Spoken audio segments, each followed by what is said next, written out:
படம், ஒரு கதையின் நாயகனா பண்ணியிருக்கிறது.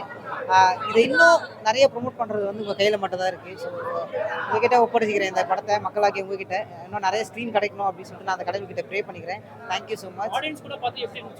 ரொம்ப ரொம்ப சந்தோஷமாக இருந்துச்சுண்ணே. ஆக்சுவலாக நாங்கள் எதெல்லாம் எதிர்பார்த்தோமோ அது எல்லாமே ஆடியன்ஸ் கிட்ட இருந்து அந்த ரிப்ளேவும் எங்களோட அந்த கவுண்டர் எல்லாமே கிடச்சிது.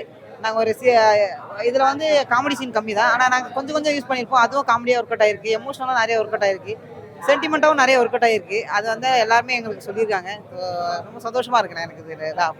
Thank you thank you so much. நன்றி. எப்படி இருந்தது படம்?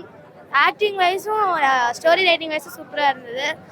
போதைப் பொருள் யூஸ் பண்ணக்கூடாதுன்னு அது கிளைமேக்ஸில் அது சாக்ரிஃபைஸ் அதுவும் நல்லா இருந்தது. ராம் அப்துல்லா ஆண்டனி படம் இன்னைக்கு ரிலீஸ் ஆகிருக்கு. நான் நடித்த 38வது படம். ஒவ்வொரு படமும் ரிலீஸ் ஆகும்போது எனக்கு ஒரு ஒரு குழந்தை பிறக்கிற வழி எப்படி அதை நான் உணர முடியுது.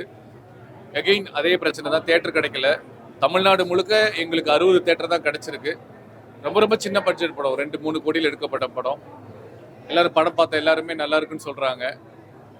தயவுசெய்து இந்த படம் ஒரு சமுதாய அக்கறை உள்ள படம்.